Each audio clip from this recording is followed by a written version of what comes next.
हरिः ओम्। ओम श्री गणेशाय नमः। श्री सरस्वत्यै नमः। श्री गुरुभ्यो नमः।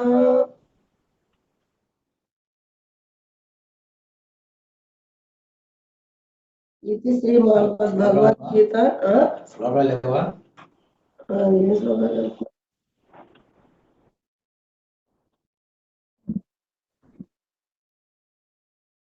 माता च पार्वती देवी पिता देवो महेश्वरः बान्धवा शिवभक्ताश्च स्वदेशो भुवनत्रयम्। ओम वन्दे उमापतिं सरगुरौ वन्दे जगत्कारणं वन्दे पन्नगभूषणं मृगधरं वन्दे पशूनां पतिं वन्दे सूर्यशशाङ्कवह्निनयनं वन्दे मुकुन्दप्रियं वन्दे भक्तजनाश्रयं च वरदं वन्दे शिवं शङ्करम्।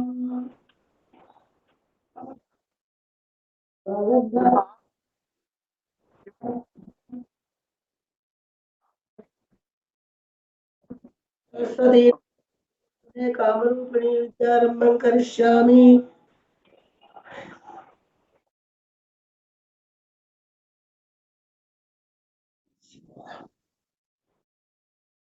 ओम श्री परमात्मने नमः। अथ द्वितीयोऽध्याय सांख्ययोगः। नारायणं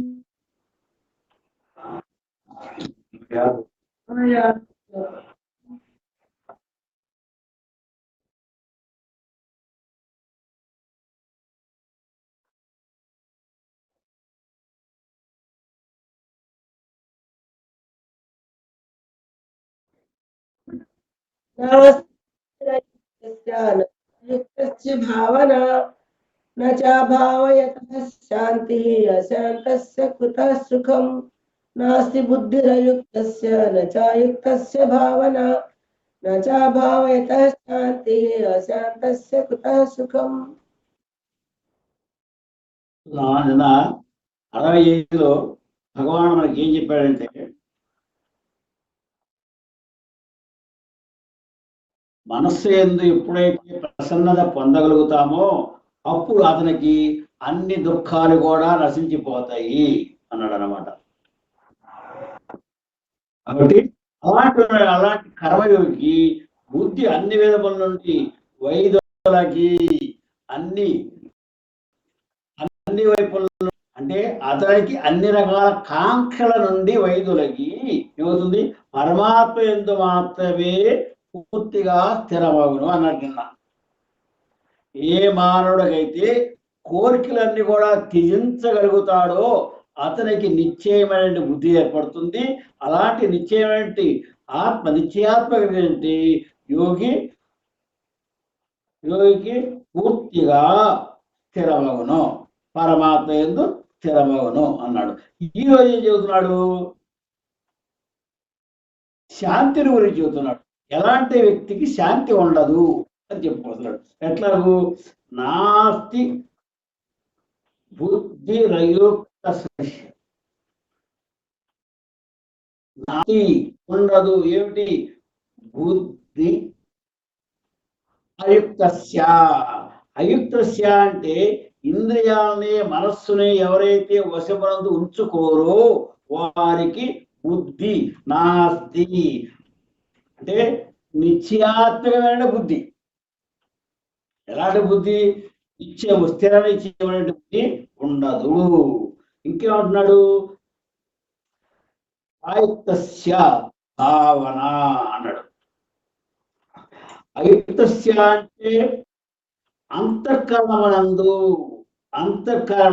భావన, పరమాత్మ భావన ఎవరికి ఉండదో వారికి ఉండదు. ఏ వ్యక్తికైతే అంతఃకరణమందు పరమాత్మ భావన ఉండదో వారికి నిశ్చయాత్మకమైనటువంటి బుద్ధి ఉండదు. ఇంకా అన్నా భావయత శాంతి. అభావయత పరమాత్మ భావన లేని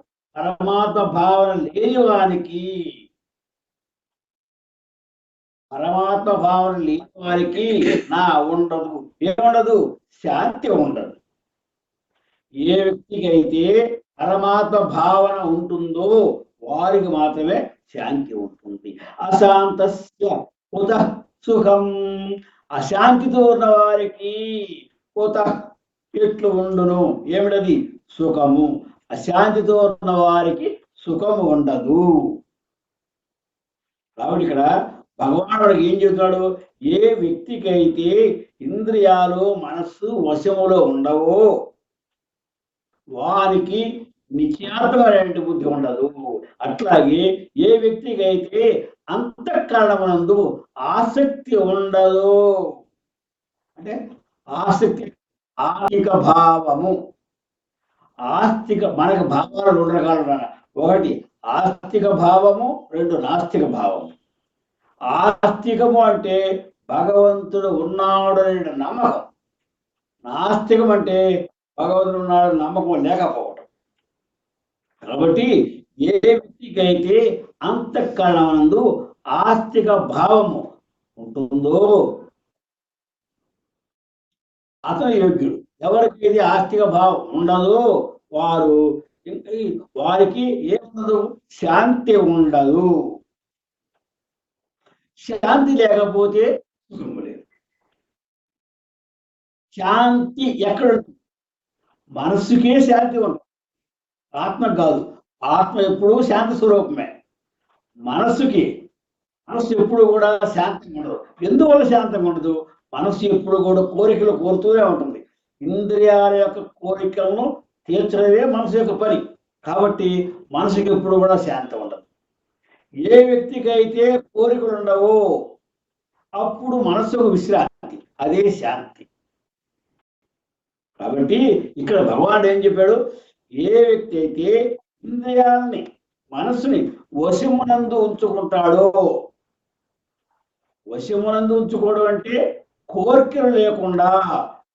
ఇంద్రియాల కోరికలు లేకపోతే మనసుకు పని లేదు, అప్పుడు మనసు శాంతంగా ఉంటుంది అన్నమాట. కాబట్టి ఏ వ్యక్తి అయితే అంతఃకరణమునందు ఆస్తిక భావం కలిగి ఉంటాయి అప్పుడు అతనికి మనసుకు శాంతి ఏర్పడుతుంది. శాంతి ఉన్నవాడికే సౌఖ్యం ఏర్పడుతుంది అన్నమాట. ఇది ఇక్కడ ఈ శ్లోకంలో చెప్పుడు. అంటే ఇంద్రియాలని మనస్సును నిగ్రహం చేయడానికి నిలబలమైన బుద్ధి ఉండదు. భగవంతుడు ఏం చెప్పాడు? ఇంద్రియాలని మనస్సును ఏ వ్యక్తి అయితే నిగ్రహించుకోడో అతనికి నిలబలమైనటువంటి బుద్ధి ఉండదు. అట్టి వారికి జీవిత లక్ష్యమును గూర్చి కూడా సద్భావన ఉండదు. ఏ వ్యక్తికైతే నిర్మలమైన బుద్ధి ఉంటుందో అతనికి జీవిత లక్ష్యం కూడా సరిగా ఉంటుంది. సద్భావం లేని వారికి మనశ్శాంతి ఉండదు. ఎవరికైతే సద్భావం ఉంటుందో వారికి మనశ్శాంతి ఉంటుంది. సద్భావన కావాలంటే ఏం చేయాలి? ఇంద్రియాలని మనసుని మన అధీనంలో పెట్టుకోవాలి. ఇంద్రియాలని మనసుని అధీనంలో పెట్టుకున్నప్పుడు మనకి సద్భావం ఏర్పడుతుంది. సద్భావం ఎవరికి ఉండదు? మనశ్శాంతి ఉంటుంది. మనశ్శాంతి ఎక్కడ ఉంటుందో అక్కడే సౌఖ్యం. దాన్నే మనకి యాగయ్య గారు ఏం చెప్పారు? శాంతము లేక సౌఖ్యము లేదు అన్నదైనా. కాబట్టి దృశ్య పదార్థములందు విషభోగములందు లభించినటువంటి సుఖము వాస్తవ సుఖము కాదు. దృశ్య పదార్థములందు మనకి కనపడేటువంటి పదార్థాలు, ఏ వస్తువులైతే మనకు కనపడుతుందో, ఏ వస్తువు అయితే మనం ఆకర్షించుందో అలాంటివి విషయభోగములందు ఇంద్రియాలు కోరేటువంటి విషయాలు, ఆ భోగమునందు లభించేటువంటి సుఖము నిజమైన సుఖము కాదు. అంటే అశాశ్వతమైనది, క్షణికము అని అర్థం అన్నమాట. కాబట్టి ఈ మనకు కనబడేటువంటి సుఖం, మన సుఖం ఏంటి? దుఃఖ మిశ్రయమైనటువంటి సుఖము. మనకు కనబడే సుఖము, మనం అనుభవించే సుఖం అంతా కూడా దుఃఖముతో మిశ్రమై ఉంటుంది. అంటే ఆ సుఖం వెంట దుఃఖం కూడా ఉంటుంది. అసలు సుఖం అంటే ఏంటి? దుఃఖరహితమైన సుఖమే నిజమైన సుఖం. ఆ సుఖం కోసం మనం ప్రయత్నం చేయాలి. ఆ సుఖం ఎక్కడ లభిస్తుంది? ఎవరికైతే భగవంతుని యందు ఆస్తిక భావం ఉంటుందో వారికి మాత్రమే ఆ సుఖము లభిస్తుంది.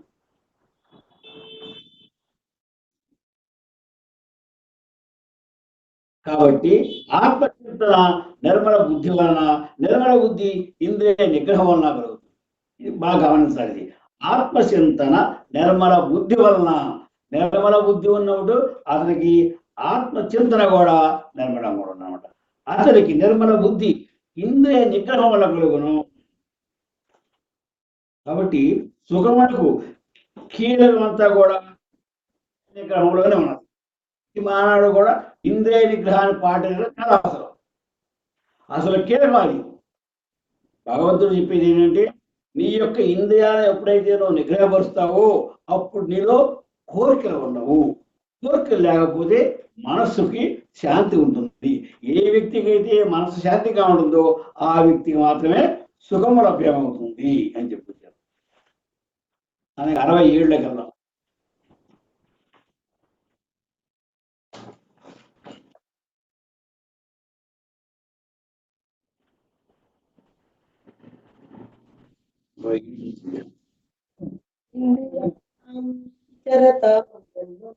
విధీయతే తదస్య హరతి ప్రజ్ఞాం వాయుర్నావమివాంభసి.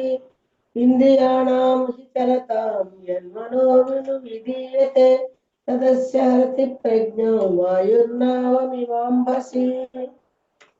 భగవంతుడు మనకి ఎంతగా చెప్పేదంటే ఇంద్రియములు, మనస్సు, ఈ రెండు సబ్జెక్టు. ఈ రెండు సబ్జెక్టులో ఎవరైతే నియంత్రణ పాటిస్తారో వాడు ధన్యుడు అంటున్నాడు. ఇంద్రియములు, మనస్సు, వాటి గురించి ఎంతగా చెప్పుకొస్తున్నాను అన్నమాట. ఇంకా ఏం చెబుతున్నాడు మనకి? ఇంద్రియానా హి చరతాం. ఇంద్రియానా అంటే ఇంద్రియములలో, హి నిశ్చయముగా, చరతాం అంటే శబ్దాది విషయములందు చెరించుతున్నట్టి, కోరికలు చెరించుతున్నట్టి. మన్మను అను విధీయతి అన్నాడు ఆయన. అంటే ఏంటి?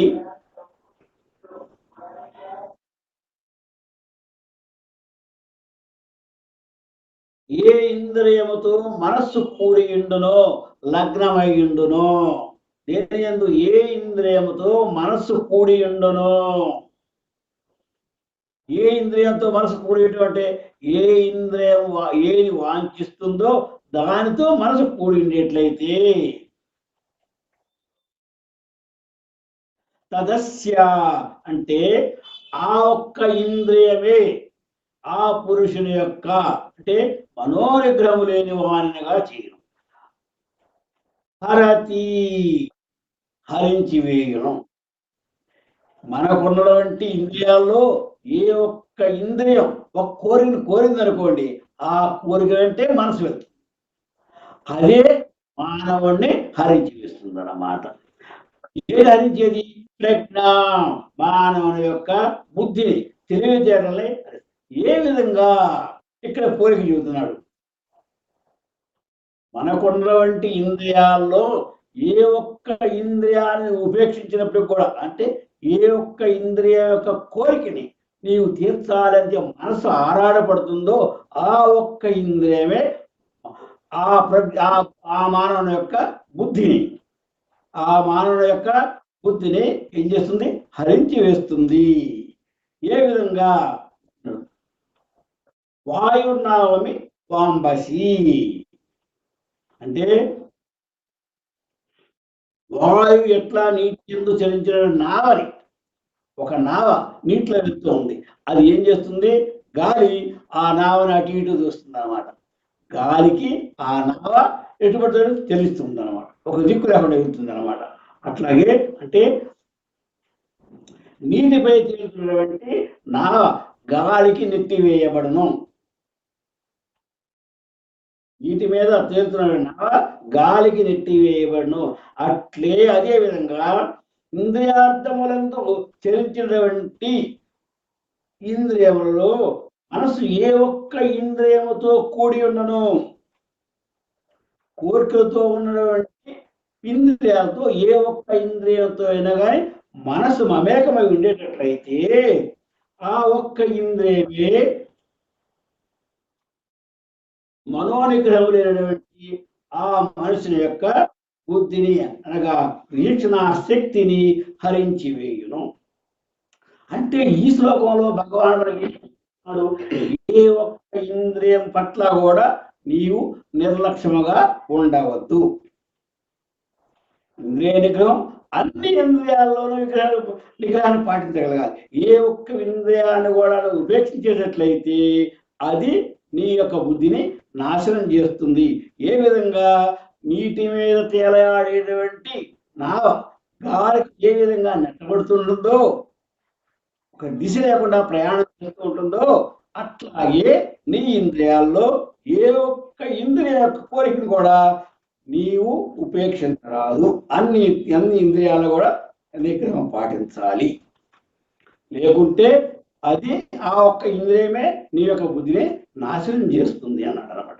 కాబట్టి చుక్కవాన్ లేని పడవ వలె వాయువు నావను అటు ఇటు ఈడుస్తుంది అన్నమాట.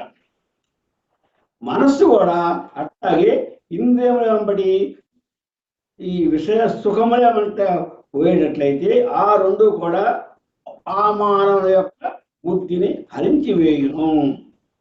అంటే వివేకాన్ని నశింపజేయును.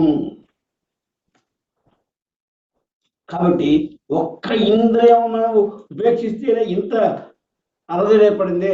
అన్ని ఇంద్రియాలను ఉపేక్షించేట్లయితే ఇక చెప్పక్కర పరిస్థితి.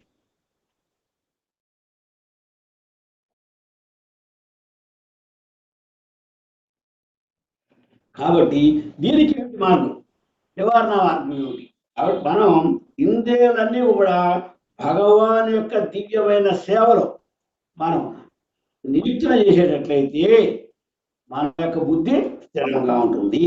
అదొక్కటే మనస్సుని అదుపు చేయడం సరైన మార్గము. ఏమిటా సరైన మార్గము? మనము భగవంతుని యొక్క సేవలో మన ఇంద్రియాలను కూడా వినియోగించాలి. అప్పుడు ఏ వ్యక్తి అయితే తన యొక్క సర్వేంద్రియంను భగవత్ సేవలో వినియోగిస్తుంటాడో, భగవత్ సేవకే వినియోగిస్తుంటాడో, అతనికి ఈ కోరికలు ఉండవు. ఇంద్రియాలు కోరికల వెంట పరుగు తీయవు. అప్పుడు మనస్సుకి విశ్రాంతి ఏర్పడుతుంది. అది 67 జాగ్రత్త అర్థం తీసుకోవాలి. ఎన్ని శ్లోకాల్లో భగవంతుడు దేని గురించి చెబుతున్నాడు? ఇంద్రియము మనస్సు నిగ్రహత. ఏ ఒక్క ఇంద్రియాన్ని ఉపేక్షించవద్దు అన్నాడు. ఎస్,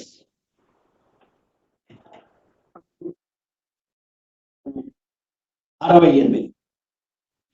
తస్మాద్యస్య మహాబాహో నిగృహీతాని సర్వశః ఇంద్రియాణీంద్రియార్థేభ్యః తస్య ప్రజ్ఞా ప్రతిష్ఠితా. తస్మాద్యస్య మహాబాహో నిగృహీతాని సర్వశః ఇంద్రియాణీంద్రియార్థేభ్యః తస్య ప్రజ్ఞా ప్రతిష్ఠితా. ప్రజ్ఞా ప్రతిష్ఠత అన్నాడు. బుద్ధి నిశ్చయముగా ఉండును. ఎవరికి నిశ్చయముగా ఉంటుంది అది చెబుతున్నాడు. తస్మాత్ అందువలన అస్య అంటే ఎవని యొక్క మహాబాహో గొప్ప శక్తివంతమైన మహిమలు కలిగినటువంటి బాహులు కదా ఓ అర్జున,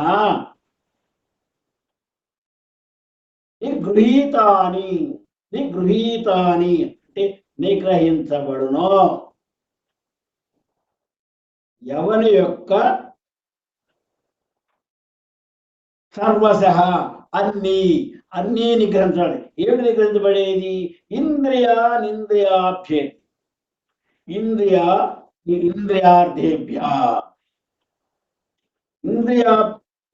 అంటే ఏంటి? ఇంద్రియ విషయముల నుండి ఇంద్రియాని ఏ ఇంద్రియములను అతని యొక్క ఇంద్రియ విషయముల నుండి. ఇంద్రియ విషయములంటే ఇంద్రియముల యొక్క కోరికల నుండి అతని యొక్క ఇంద్రియములు సర్వశః అన్ని ఇంద్రియం నిగృహీతాని అంటే నిగ్రహించబడును. ఏ వ్యక్తికి అతని యొక్క ఈ అన్ని ఇంద్రియముల యొక్క కోరికల నుండి అతని యొక్క ఇంద్రియములు నిగ్రహించబడను. తస్య అతని యొక్క ప్రాజ్ఞ బుద్ధి ప్రతిష్టత స్థిరవగును. కాబట్టి ఏ వ్యక్తి తన యొక్క అన్ని ఇంద్రియ కోరికల నుండి ఇంద్రియములు నిగ్రహిస్తాడో ఆ వ్యక్తికి బుద్ధి స్థిరముగా ఉండును. ఇప్పుడు మనకి ఏం చెబుతున్నారు ఇక్కడ ఈ శ్లోకంలో? మన బుద్ధి స్థిరంగా ఉండాలంటే మనం ఏమి చేయాలి, మన కర్తవ్యం ఏమిటి? కాబట్టి కనుక ఓ అర్జున, ఇంద్రియములను ఇంద్రియార్థముల నుండి, ఇంద్రియార్థములు అంటే ఇంద్రియ కోరికల నుండి అన్ని విధములుగా పూర్తిగా నిగ్రహించిన యొక్క పురుషుని యొక్క బుద్ధి స్థిరముగా ఉండును. ఇక్కడ భగవంతుడు అయ్యి ఓ ఉపాయం చెప్పాడు అనమాట. బుద్ధి మన స్థిరంగా ఉండాలంటే మనం ఏమి చెయ్యాలి అనేది మనకి చెప్పించాడు. కాబట్టి ఎవరు తన యొక్క ఇంద్రియాన్ని చక్కగా చిక్కబట్టి నిగ్రహపరిచి విషయముల వైపు పోకుండా సంపూర్ణముగా ప్రతిఘటించును అట్టి వాని బుద్ధి స్థిరముగా ఉండును. ఎవరి బుద్ధి స్థిరంగా ఉంటుంది? ఎవరైతే తన యొక్క ఇంద్రియాలను చిక్కబట్టి ఎట్లాగైతే సారథి తన యొక్క పగ్గాన్ని ఎట్లా బిగబట్టాడో కిందసారి చెప్పుకొచ్చాడు.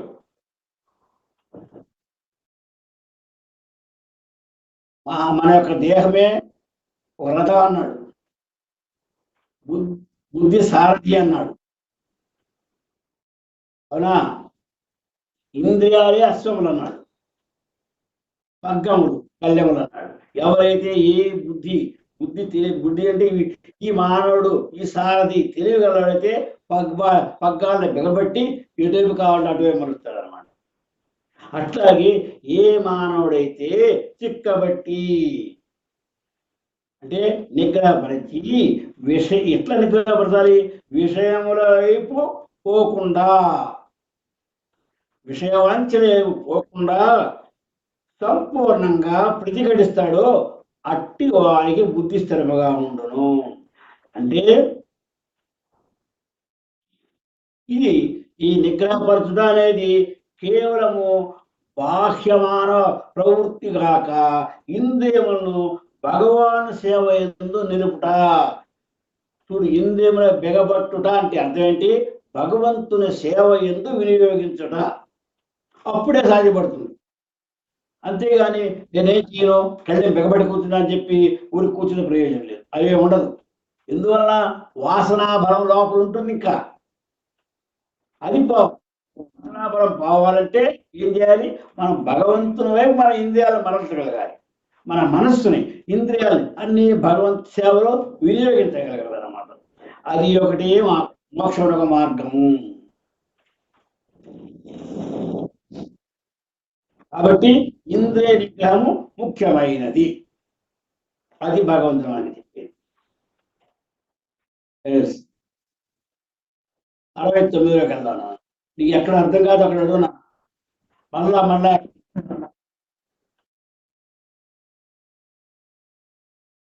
యా నిశా సర్వభూతానాం తస్యాం జాగర్తి సంయమి యస్యాం జాగృతి భూతాని సా నిశా పశ్యత మునేః. యా నిశా సర్వభూతానాం తస్యాం జాగర్తి సంయమి యస్యాం జాగృతి భూతాని సా నిశా పశ్యతో మునేః. ఈ శ్లోకంలో 69వ శ్లోకం వచ్చేసరికల్లా ఏం చెప్పుకొచ్చాడు? సామాన్య మానవునికి ఒక మునికి అంటే ఒక యోగికి, సామాన్య మానవునికి ఒక యోగికి ప్రవృత్తిలో భేదాలు చెప్పుకొస్తున్నాడు. ప్రవృత్తిలో భేదం ఏమిటి? అతని యొక్క మనస్తత్వంలో భేదం అని చెప్పుకొస్తున్నాడు ఈ శ్లోకం. ఎలా అవుతున్నాను? యా నిశా, ఏదైతే నిశ చీకటియో అంధకారమో లేక రాత్రియో ఎవరికి? సర్వభూతానా అన్ని భూతములకు, సమస్త ప్రజలందరికి కూడా ఏది చీకటియో లేక ఏది రాత్రియో తస్యా అది నిత్య జ్ఞాన స్వరూప పరమానంద ప్రాప్తి ఉన్నటువంటి అతనికి అంటే ఒక యోగికి ఏమవుతుంది సమ్యం జాగర్తి అంటే కుతురుడన జాగర్తి మేలుకుల ఎండును అంటే పగలగా ఉండును సంయమి అంటే స్థిత ప్రజ్ఞుడైనటువంటి యోగికి అంటే అందరికీ చీకటి ప్రజలందరికీ ఏది రాత్రో ఏది చీకటియో అది స్థిత ప్రజ్ఞుడైన యోగికి పగలు అంటే ప్రజలందరూ కూడా నిద్రించే సమయంలో యోగి మేల్కొని ఉండును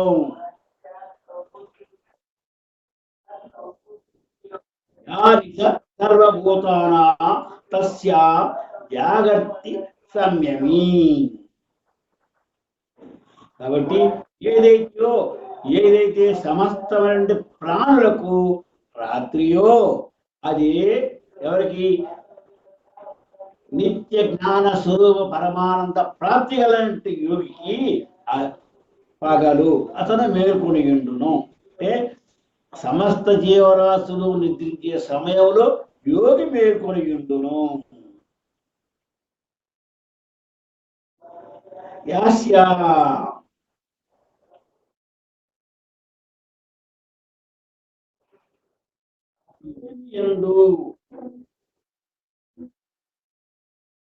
యందు జాగృతి భూతాని అన్ని జాగృతి భూతాని అంటే అన్ని కూడా మేల్కొని ఉండును సమస్త భూతములు మేల్కొని ఉండును అంటే సమస్త భూతాలు ఎప్పుడు మేల్కొంటాయి నశ్వమైనటువంటి సారవంతము కానటువంటి ఏ సంసార సుఖప్రాప్తి యందు అన్ని జీవులు మేల్కొని ఉండును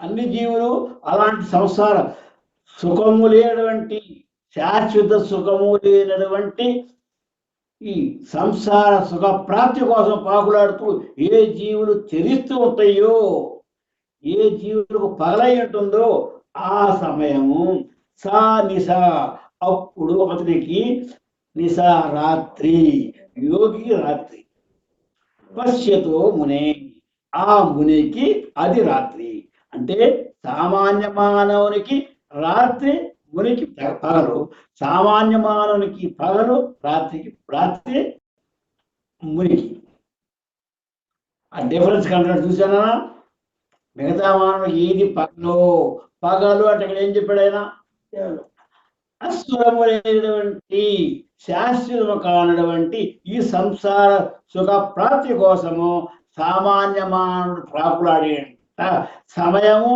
అతనికి రాత్రి మునికి భగవంతుని యొక్క సేవలో నిమగ్నమైనటువంటి మునికి అది రాత్రి అంటే ఆడి దూరికి వెళ్ళాడు అని అస్వరములైనటువంటి శాశ్వతము కానటువంటి సంసార సుఖ ప్రాప్తి కోసము ఆయన ప్రాకులాడడు కాబట్టి నిత్య జ్ఞాన స్వరూప పరమానంద ప్రాప్తి యందు స్థితప్రజ్ఞుడైనటువంటి యోగి మేల్కొని ఉండును అది ఇతర ప్రాణులకి రాత్రితో సమానం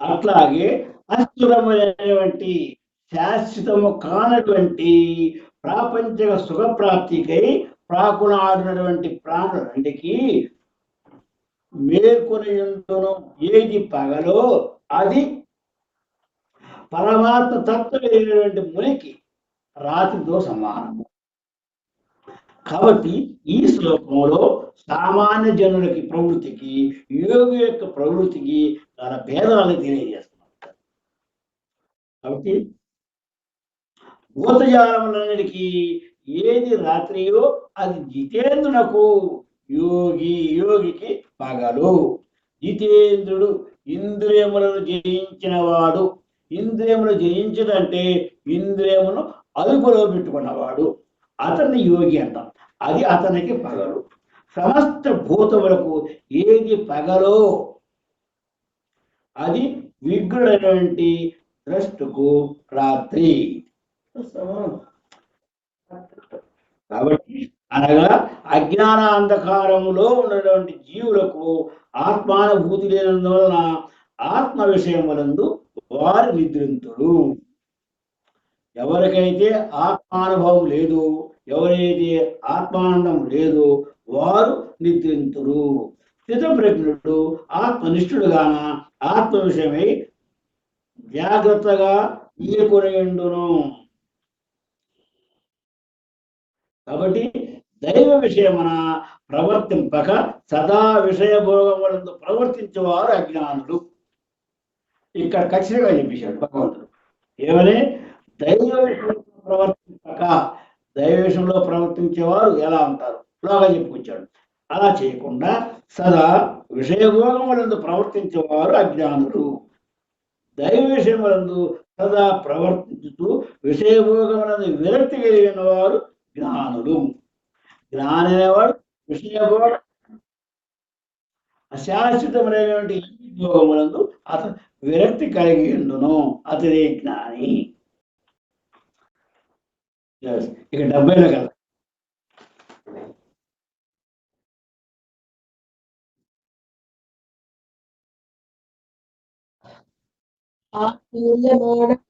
ప్రతిష్టం సముద్రమాపః ప్రవిశంతి యద్వత్ తద్వామాయం ప్రవిశంతి సర్వే సశాంతి మా ప్రోతి న కామకామి. ఆపూర్యమాణమచల ప్రతిష్టం సముద్రమాపః ప్రవిశంతి యద్వత్ తద్వత్ కామాయం ప్రవిశంతి సర్వే సశాంతి మా ప్రోతి న కామకామి. కింద శ్లోకంలో పగలు రాత్రి, ఈ శ్లోకంలో సముద్రునికి యోగికి సంబంధం తెలియజేస్తున్నాడు. భగవానుడు మనకి ఉదాహరణతో ఏ విధంగా చెప్పుకొస్తున్నాడు, ప్రతి ఒక్క ఉదాహరణతోటి మనకి గల సంబంధాన్ని ఎలా తెలియజేస్తాడు చూడండి. ఇప్పుడు ఈ 70వ శ్లోకంలో వారు తెలియజేసేది ఏమిటి? సముద్రానికి ప్రజ్ఞావంతుని గల సంబంధం అట్లా తెలియజేస్తారు.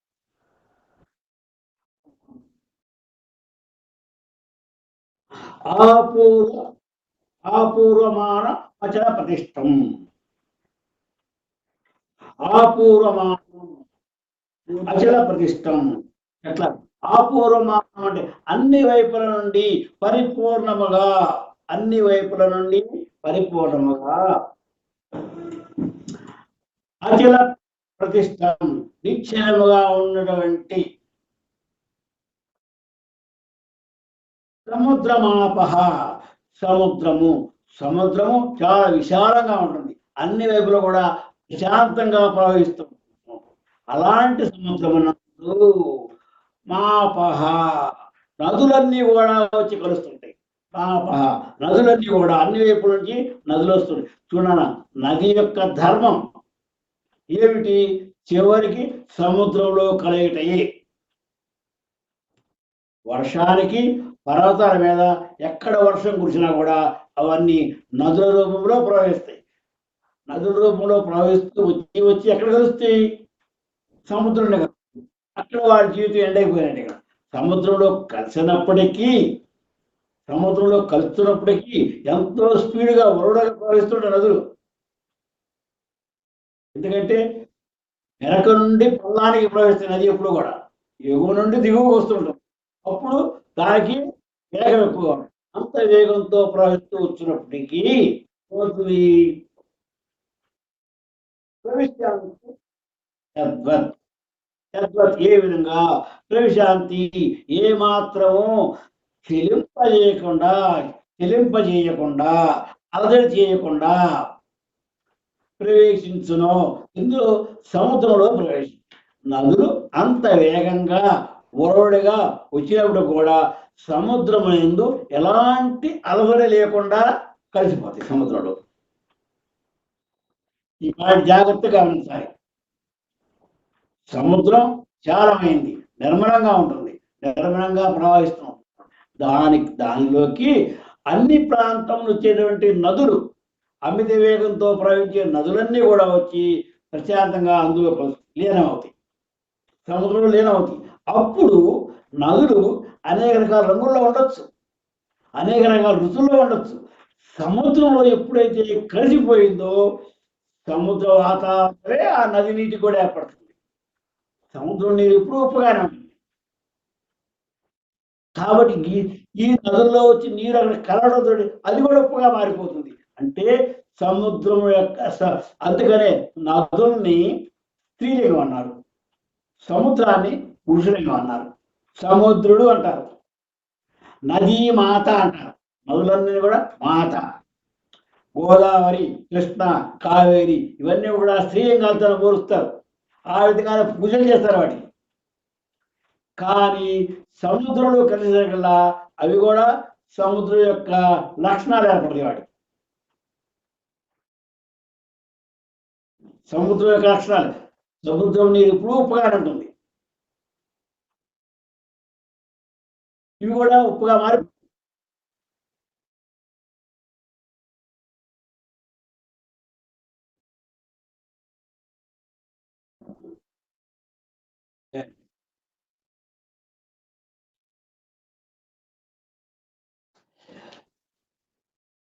తద్వత్ అంటే అట్లే అదే విధంగా కామాయం ప్రవేశంతి సర్వే అంటే ఏంటి? అట్లే భోగములను ఏ చిద ప్రజ్ఞుడు ఎందు ఎట్టి అలజడ లేకుండానే అన్ని కూడా ప్రవేశించును. భోగములు ఇవన్నీ కూడా చిద ప్రజ్ఞ ఎందు ఎట్లాంటి అలజడి లేకుండానే కలిసిపోతాయి, అతని ఎందు ప్రవేశిస్తాయి అన్నమాట.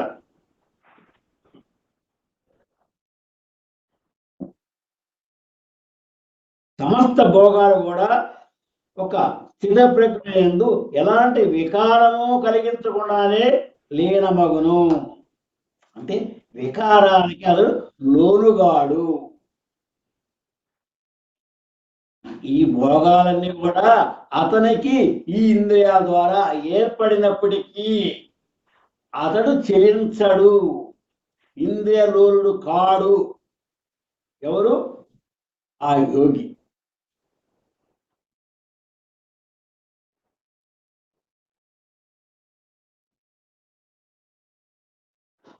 శాంతి పోయి నా కామకామి, నా కామకామి భోగించగలవాడు. ఎప్పుడైతే భోగించగలవాడు శాంతిని పొందగలడు.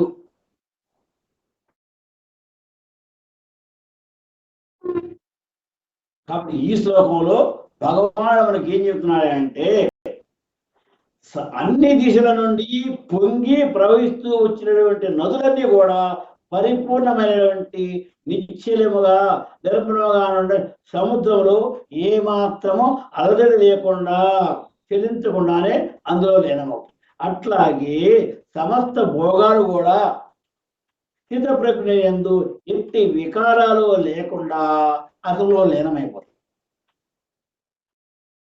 అలాంటి పురుషుడే పరమశాంతిని పొందును. ఎవరైతే భోగాశక్తుడో అతనికి శాంతి ఉండదు. ఏ వ్యక్తి అయితే భోగాల వెంట పరిగెడుతుంటాడో, ఈ అశాశ్వతమైన సుఖాల వెంట పరిగెడుతుంటాడో అతనికి శాంతి ఉండదు.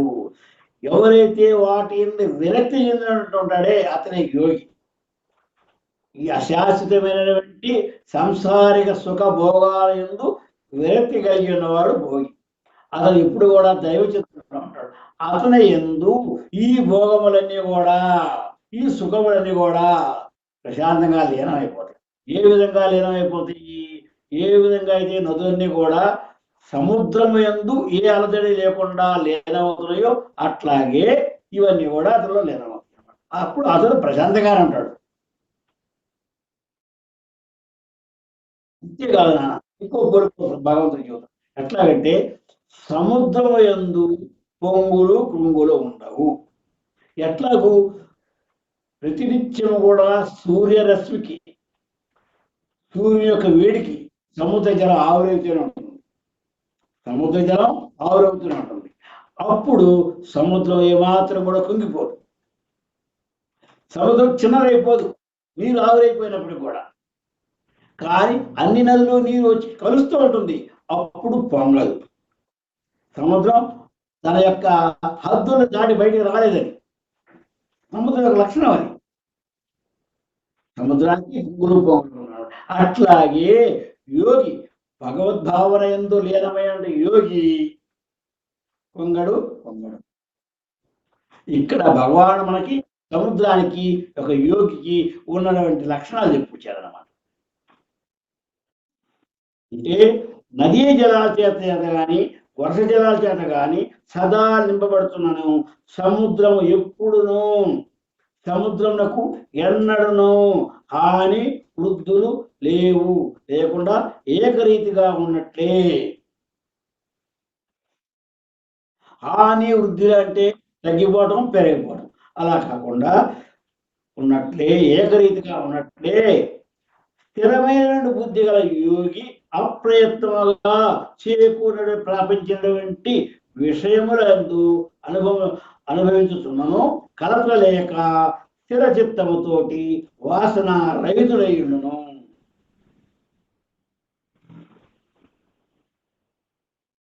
కోరికలు లేనివాడు శాంతిని పొందును. భగవంతుడు మనకి చెప్పింది, కోరికలు లేనివాడు శాంతిని పొందును.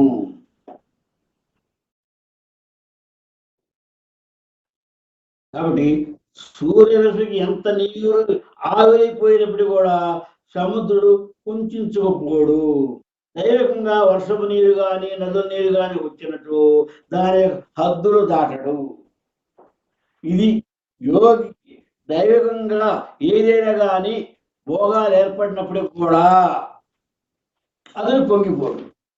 ఏ విధంగా అయితే సముద్రము నదుల నీరు వల్ల కానీ వర్షపు నీరు వల్ల కానీ అధికంగా నీరు చేరినప్పుడు కూడా అతడు హద్దులు దాటడు.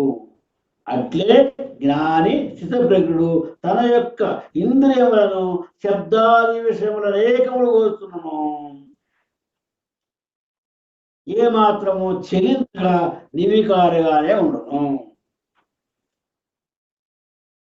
కానీ అజ్ఞాని, జ్ఞానం లేనివాడు యోధుడు చిన్న చిన్న చెరువులు నదులతో కోరుతున్నారు.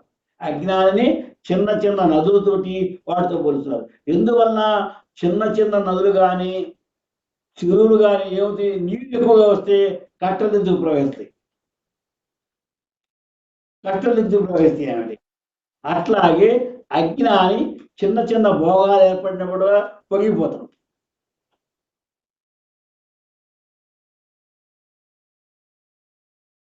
కాబట్టి మానవుడు కామమును త్యజించి వాంఛారహితుడై అకామికామిగా ఉండను. అంతేగాని కామకామిగా ఉండరాదు. కామకామి అంటే భోగేచ్ఛ, కామకామి అంటే భోగేచ్ఛ, అకామకామి అంటే భోగేచ్ఛ లేనివాడు. కాబట్టి మానవుడు ఇప్పుడు కూడా అకామికామిగా ఉండగానే కామకామిగా ఉండవద్దు అని భగవంతుడు ఉన్నాడు. 71లోకి వెళ్దానా?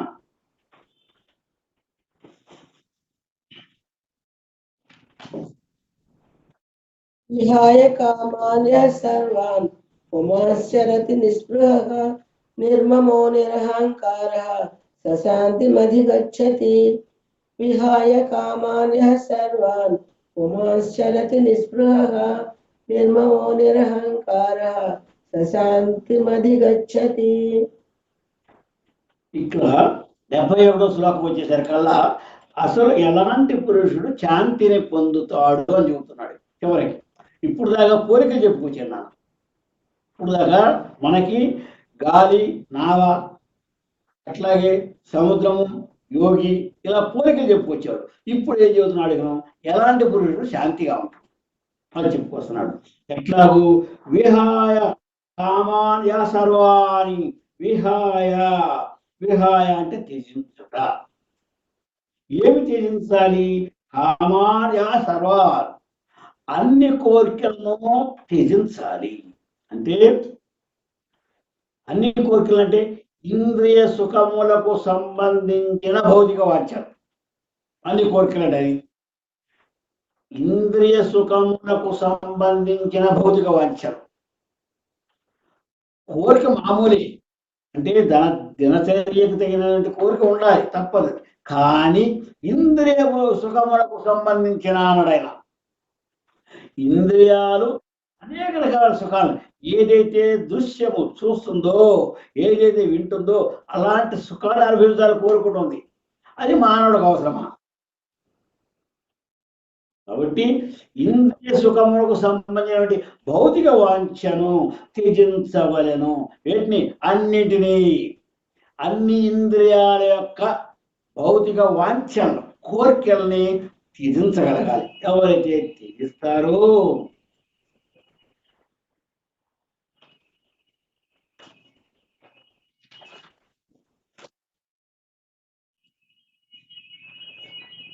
నిస్పృహ అంటే కోరికలు లేనివాడై, స్పృహ లేనివాడై, కోరికలు లేక నిర్మోహ మోహము లేనివాడై, అంటే దేని యందును మమకారము లేనివాడై. ప్రేమ వేరు, మమకారం వేరునా? ప్రతి ఆనమేందు మనకు ప్రేమ ఉండొచ్చు, కానీ మమకారం ఉండదు. మమకారం ఉండకూడదు అన్నమాట. మమత్వము లేనివాడై, ఎట్లా నిరహంకార అహంకారము లేనివాడై.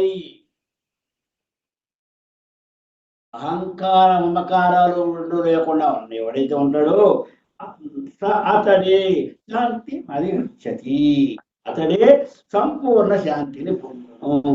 కాబట్టి ఇక్కడ చెప్పినాడు కోరికలన్నిటినీ త్యజించి. అంటే కోరికలు అంటే ఏంటి? ఇక్కడ ఇంద్రియ సుఖములను సంబంధించినటువంటి భౌతిక వాంఛలు, ఆ కోరికలు త్యజించి మమత అహంకారము, మమత అహంకారం ఈ రెండు కూడా. ఇంకా ఏంటి? స్పృహరహితుడై, కోరికలు లేనివాడై ఎవరైతే ఉంటాడో ఆ పురుషుడు శాంతిని పొందును, అతనికే శాంతి లభించును. కాబట్టి మనకు శాంతి కావాలంటే మనం ఏమి చేయాలి? ఇక్కడ మూడు ముఖ్యమైన పాయింట్ చెప్పుకొచ్చాడు మనకి. మూడు ముఖ్యమైన విషయాలు మనకు తెలియజేశాడు శాంతిని కావాలంటే. మొట్టమొదటి ఏంటి? కోరికలన్నీ, అంటే ఇంద్రియ సుఖములకు సంబంధించి భౌతికమైనటువంటి కోరికలన్నింటినీ త్యజించాలి. రెండవది ఏంటి? మమకారము అహంకారం ఉండరాదు. మమకారము అహంకారం ఈ రెండు ఉండకూడదు. అట్లాగే మూడోది ఉండాలి, స్పృహరహితుడై, కోరికలు లేనివాడై ఉండాలి. అలాంటి వానికి పరమశాంతి, సంపూర్ణమైనటువంటి శాంతి లభించును. శాంతి మనసుగా ఆత్మగా చెప్పునా? శాంతి కావాల్సింది దేనికి? మనసు. వారు ఎవరిని పోయినప్పుడు ఆత్మశాంతికి 2 నిమిషాలు మౌనంగా ఉండంటారు, చాలా తప్పది. ఆత్మ ఎప్పుడు శాంతంగా ఉంటుంది. కావాల్సింది మనసుకు శాంతి కావాలి. ఎందుకంటే మనసు ఎప్పుడూ శాంతిగానే ఉంటుంది. మనసు ఎప్పుడు కూడా కోరికలు పుట్టదు. కాబట్టి మనస్సుకి శాంతి కావాలంటే మనస్సు యందు కోరికలు ఉండరాదు అని అర్థం అనమాట. ఏ మానవుడైతే మనస్సు యందు ఎలాంటి విపరీతమైన కోరికలు లేకుండా ఉంటాడో అతనికి మనసు శాంతిగా ఉంటుంది అని చెప్పుకొచ్చారు. కాబట్టి సుఖాపేక్ష ఉన్నంత వరకు తదనుగుణమైనటువంటి భావ సాధనకు దేహమందు అహంకారము, సుఖ పరికరముల యందు మమకారము తప్పదు. కానీ కామవాంఛన నిర్మూలింపబడినగానే అహంకార మమకారంలో కూడా సడలిపోవును. ఎప్పుడైతే కామవాంఛ లేకుండా పోతుందో, ఎప్పుడైతే కామవాంఛన మానవుడు త్యజిస్తాడో అప్పుడు అతనిలో అహంకార మమకారాలు కూడా చూడలేదు. ఇది గమనించాలి. ఈ మానవుడికైతే కామవాసనలు ఉంటాయండి, కోరికల మీద అభిరుచి ఏర్పడుతుందో అతనిలో మమకారము అహంకారమే. ఏ మానవుడైతే ఈ కామవాంఛలను నిర్మూలింపజేయగలుగుతాడో అతనిలో ఆ కామవాంఛ నిర్మూలింపబడగానే అతనిలో నుండి అహంకార మమకారాలు కూడా సడలిపోతాయి. కాబట్టి ఎవరైతే కోరికలన్నింటినీ వదిలి దీని యందు అపేక్ష లేకుండా ఉంటాడో, అహంకార మమకారాలను వీడి సంచరిస్తాడో వాడు పరమశాంతిని పొందుతాడు. ఇక్కడ మా భగవంతుడు మనకి చెప్పింది, శాంతిని సుఖాన్ని పొందడానికి 4 ముఖ్యమైనటువంటి సాధనలు అన్నాడు ఆయన. ఏమిటివి? సమస్తమైన కోరికలను శబ్దాది విషయమును త్యజించవలెను. రెండవది, దీని యందు అభిలాష లేకుండుట. వేణి యందు కూడా అభిలాష లేకుండుట.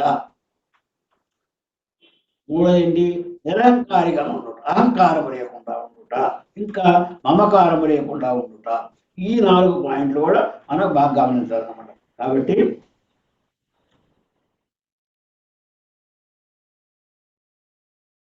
నిస్పృహ అన్నట్టు, స్పృహ లేకుండా అలా నిస్పృహ అన్నాడు. అంటే విషయాలు కానీ వాంఛనలు కానీ తొలగించినప్పుడు కూడా మరణవాణిని గురించి అభిలాష కానీ సంస్కరణ కానీ కలగరాదు. దాన్ని నిస్పృహ. 71 అయిపోయినా 72లోకి వెళ్దాం.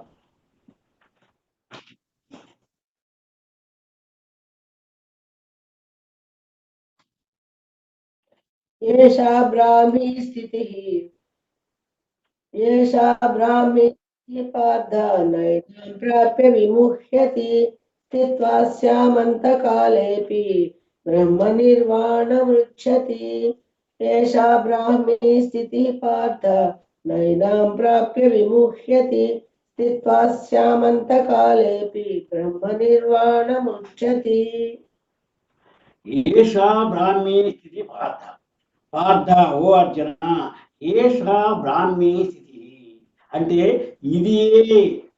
ఇదియే బ్రహ్మ ప్రాప్తి పురుషుల యొక్క స్థితి. దీన్నే బ్రాహ్మీ స్థితి అంటారు. బ్రాహ్మీ స్థితి ఏంటి? బ్రహ్మ ప్రాప్తి పొందినటువంటి, భగవత్ ప్రాప్తి పొందినటువంటి పురుషుని యొక్క స్థితి ఇదేను.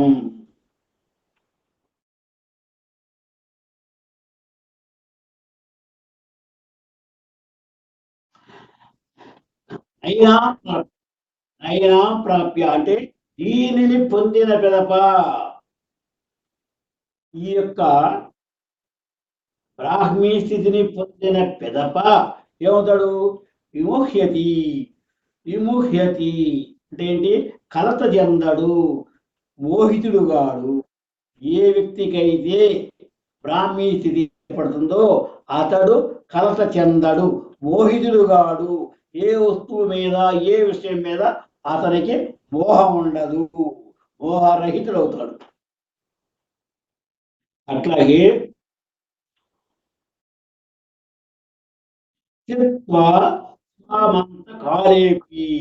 కాలేపి అన్నాడు. అంటే ఏంటి? చివరి సమయమునందు, చివరి కాలముందు, అంటే మరణ సమయముందు కూడా ఈ బ్రాహ్మీ స్థితి ఎందు స్థిరమై ఉండును. మరణ సమయం ముందు కూడా అది కలతపడ్డు. మరణం అంటే దుఃఖపడ్డు, బాధపడ్డు. సామాన్య జనులు మరణం అంటే భయం, వృద్ధాప్యం అంటే భయం. కానీ ఎవరైతే బ్రాహ్మీ స్థితిని పొంది ఉంటారో ఆ మానవుడు కాలేపి చివరి సమయమున, అంత్యకాలమున, మరణ సమయమునందు అతడు అదే స్థితిలో ఉంటాడు.